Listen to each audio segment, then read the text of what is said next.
conversa. É bom estar com você. Como sempre digo, é bom caminharmos juntos, contando história de pessoas que constroem a história de outras pessoas e aqui do Distrito Federal. Hoje, literalmente, vamos conversar com uma pessoa que constrói história. História na vida de tantas pessoas, que prepara a história dessas pessoas sempre, com certeza, para o sucesso. Vamos falar um pouquinho sobre educação, por isso o meu convidado de hoje é um professor. Por isso ser professor é uma tarefa difícil, mas uma das mais nobres que nós conhecemos. Saber lidar com diferentes pessoas e situações todos os dias. Mais ainda nesse período de pandemia, esse período tão difícil em que nós estamos passando, o ensino está se redescobrindo e mudando a cada dia. E para falar sobre essa e tantas outras questões, é que recebo hoje o meu amigo Leandro Freire Lima. Ele é professor há mais de 10 anos, coordenador da Regional de Ensino do Recanto das Emas, que lida no dia a dia com professores, com alunos, com pessoas com os mais diversos problemas. Mas, acima de tudo, como eu já disse, construindo histórias de vida, que podem ser histórias de sucesso ou de fracasso. Mas, com toda certeza, quando o estudante, quando a pessoa está ali para aprender, está construindo uma história, sempre uma história de sucesso. Por isso, professor Leandro, seja bem-vindo, bom dia. Bom dia, bispo, obrigado. Satisfação enorme estar aqui para falar de um assunto tão importante quanto é a educação para nós, para todos nós. A gente passa por um momento difícil, onde a gente tem que ter um olhar ainda mais sensível às questões da educação. Educação não é só a parte educacional, mas a parte social. A gente abarca nas nossas escolas inúmeras situações de carência social. Muitas vezes a criança vai para a escola porque tem que se alimentar, como a gente faz isso agora nesse período de pandemia. A gente tem que garantir esse acesso de alguma forma. A questão das melhorias que a gente precisa fazer nas nossas escolas, as estratégias de ensino nesse período de pandemia que tem sido muito modificadas, a ressignificação dos espaços de aprendizagem, que são outros agora, né? São aqueles que são possíveis nesse momento. Enfim, estamos aqui para discorrer sobre todas essas questões aí. Muito obrigado, Leandro. Mas eu gostaria de saber um pouquinho da sua história, já que a gente está contando histórias de vida, como foi que a educação, ou melhor, como foi que esse desejo de se tornar um professor surgiu na sua vida? Foi por uma mera profissão, para ter um salário no fim do mês, ou aquilo nasceu como um dom mesmo dentro de você? Bispo, eu venho de uma família muito humilde, onde meu pai sempre trabalhou na construção civil, minha mãe empregada doméstica. Eles vieram de onde? Eles vieram do interior do Ceará, aqui para Brasília, novinhos. Meu pai com 16 anos de idade, logo depois trouxe a minha mãe para cá também. Pais muito novos, passamos muita dificuldade. Sempre estudei em escola pública, passei por todas as dificuldades que eu vejo hoje, a maioria dos meus alunos passando também, né? Sobretudo na região onde eu atuo, no Recanto das Emas, que é uma região muito carente. E sempre fui passando, né, por essas dificuldades. E é aquele negócio, você não tem nenhuma outra alternativa para você crescer socialmente ou profissionalmente que não seja o estudo, né? Exatamente. Eu sempre dei muito valor a isso, eu vi o empenho dos meus pais, nunca nos faltou nada. A gente sempre teve toda a condição de estudar. Mas talvez não tenham tido sequer a condição de ter estudado, né? Não, meu pai e minha mãe vieram estudar depois, mais velho já. Meu pai conseguiu concluir o ensino médio há cerca de 5 anos atrás. Você sabe qual a cidade que eles vieram, do Ceará? O meu pai veio de uma cidade na serra do interior do Ceará chamada Ibiapina, e a minha mãe numa cidade logo ao lado chamada Mucambo. Por que eu pergunto assim de onde veio as origens? Porque nós estamos aqui no Distrito Federal, viemos de vários lugares do Brasil, e aqui tem muito cearense, né? Sim. É um povo trabalhador, aguerrido, e que construiu a história aqui do Distrito Federal. Pois bem, aí você, lógico, quis buscar esse foco, lógico, a luz no fim do túnel, também precisa viver, mas e o ser professor? Como é que nasceu isso? Lá no ensino médio, eu estudei no Centro Educacional do Lago Sul. Morava numa região próxima ali. E lá eu tive muitos professores bons. É uma escola pública que tinha muitos professores assim de referência. Tinha um professor de física chamado Edson Sabino, aposentado já. E esse professor ele tinha uma estratégia que contagiava no que diz respeito a ensino. E daí eu pensei, isso pode ser uma alternativa, eu posso ser professor.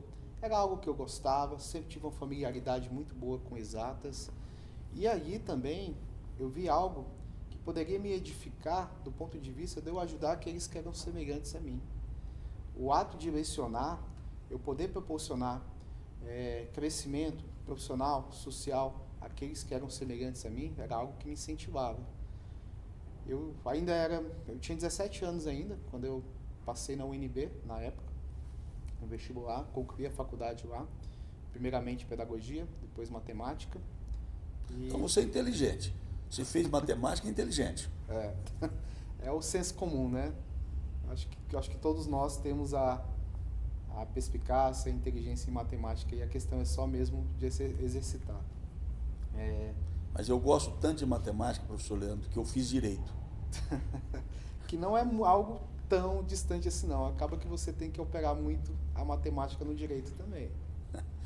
Agora, é o seguinte, professor, você, é lógico que isso nasceu, você está há 10 anos aí como educador, que é uma profissão, como nós já dissemos, das mais nobres que tem, mas por essas coisas que só Deus prepara na nossa vida, é claro, por sua competência e experiência, você se tornou também coordenador de regional de ensino Recanto das Emas.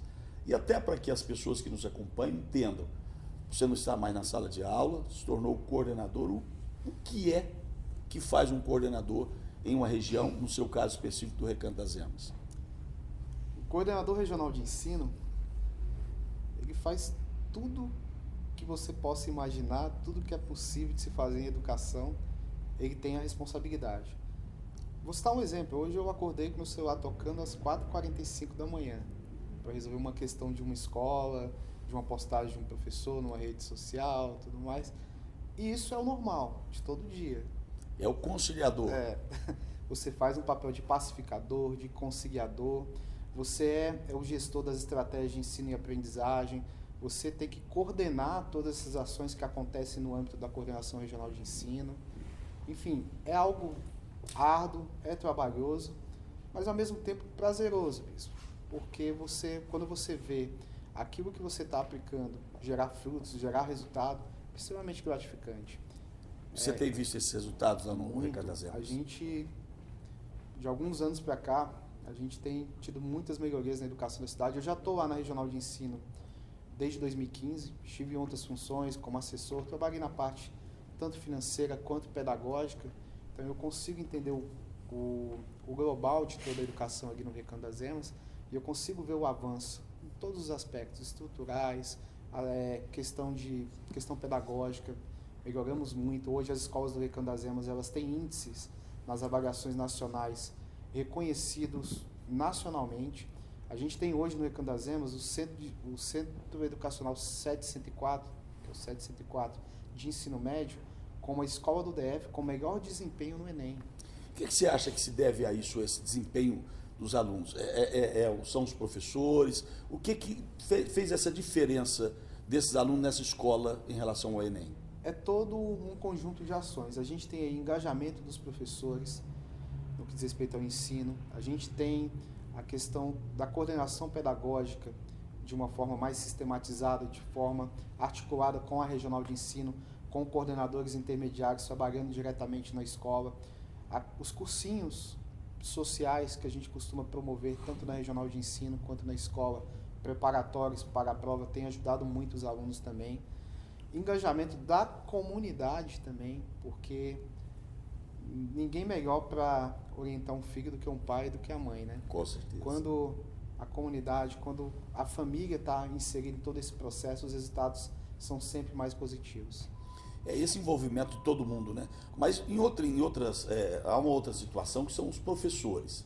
Você, como coordenador da regional de ensino, é claro, você lida ali, cada professor tem sua ideologia, tem seu pensamento, mas você tem que exatamente pacificar, conduzir numa só direção. Isso é uma tarefa fácil, já que professor, por si só, já é um grande sonhador, idealizador, e tem pensamentos próprios, voos próprios. Como é que você faz para fazer com que eles sigam aquelas diretrizes, logicamente da LDBEM, e daquilo que é estipulado pela secretaria nossa aqui? Cito aqui o exemplo, a gente costuma fazer reuniões semanais com todos os gestores das escolas. Geralmente nessas reuniões eu tenho participação de 62, 64 pessoas, que são diretor, vice-diretor, às vezes um supervisor. E o que a gente vê lá, quando a gente propõe uma diretriz que está vindo ou do nível central ou da própria Secretaria de Educação, cada um tem uma interpretação, cada um quer conduzir de uma forma. E todos têm parcialidades no que está correto. Outros a gente já não vê não tem tanto. O que a gente busca fazer é a gente ter uma diretriz, mas ao mesmo tempo trazer tudo aquilo que é especificidade de determinada escola. Não tem como fazer uma educação que é feita no SED 104, que fica no centro do Recanto das Emas, da mesma forma que a gente faz a educação numa escola classe Vila Buritis, por exemplo, que fica lá na divisa com Goiás, lá, que já é uma realidade. São realidades diferentes. Diferentes. Uma tem uma realidade mais urbana, uma tem uma realidade mais rural. Então, todas as questões específicas do lugar, elas precisam ser incorporadas às estratégias de ensino e aprendizagem. Então, o trabalho de pacificação que nós fazemos, ele vai muito nesse viés. Temos aqui uma diretriz, temos um norte. No entanto, vamos incorporar aquilo que é a especificidade de cada escola para que essa diretriz e esse norte seja melhor aplicado e os resultados sejam mais proveitosos. Bem, pelo que você falou ainda há pouco, os resultados parecem que são extremamente favoráveis no Recanto das Emas. São quantas escolas que vocês têm lá hoje? Hoje no Recanto das Emas nós temos 29 escolas, sendo que 3 delas são em áreas tidas como rural. No PEDOT são urbanas, mas elas têm uma tipologia muito rural ainda. E elas ficam onde? Ficam na região de Águas Quentes, próxima a Santo Antônio do Descoberto. Bem o oposto, né? Fica mais Samambaia do que Recanto das Emas. No passado, elas já chegaram a pertencer à Regional de Ensino de Samambaia. Só que por uma questão do próprio PEDOT, elas passaram a pertencer ao Recanto das Emas. A gente começa a perceber ao longo dos anos que, logicamente, aqui que você acabou de falar, de ser específico o ensino, ou o passar esse ensinamento em diferentes áreas. Mas você falou da área rural, praticamente rural, né? Mas você falou do centro, mas você tem outras situações ali nas 800, em situações onde a violência acaba sendo um pouquinho maior. E como é que tem essa questão de lidar também com o aluno que muitas vezes ele acaba já chegando na escola, muitas vezes com falta de alimento, falta de educação, não do ensino, mas da educação, aquela do dia a dia na escola. Como é que vocês lidam com isso? Há muita violência dentro das salas de aula também no Recanto das Emas? É muito comum a gente lidar ao redor das unidades escolares com a questão da violência, com a questão do tráfico de drogas. De forma articulada com a segurança pública, a gente tenta combater isso de uma forma assim, bem veemente. E no interior das escolas, Bispo, eu afirmo para você, hoje, no Recanto, no interior das escolas, a gente não tem tido problema com violência ou com tráfico de drogas. A gente tem tido um estudante, como que eu posso dizer, guardado quando ele está ali naquele ambiente escolar. E no Recanto, como você falou, a gente lidar com muitas realidades ali aos arredores ainda. Pela nossa falta de escolas para atender em determinadas regiões, eu recebo muitos estudantes do Riacho Fundo 2, eu recebo muitos estudantes do Núcleo Rural Monjogo, que cada dia que eu vou lá, parece que tem umas 200 casas a mais. E não são só moradores do Recanto, né? Não, eu atendo toda aquelas regiões circunvizinhas ali, a gente acaba atendendo. E quando você atende todo esse público, é natural que você absorva tudo que tem ali aqui ao redor também, a questão da violência. De positivo e de negativo. Positivo e de negativo. Professor Leandro, é bom estar aqui com você. Daqui a pouquinho nós vamos continuar conversando contigo, mas vamos falar um pouquinho mais especificamente da educação ali também no Recanto das Emas, estratégias que vocês estão adotando para que as coisas também, a educação não venha a parar. Daqui a pouquinho nós voltamos, continue conosco e vamos continuar a nossa conversa.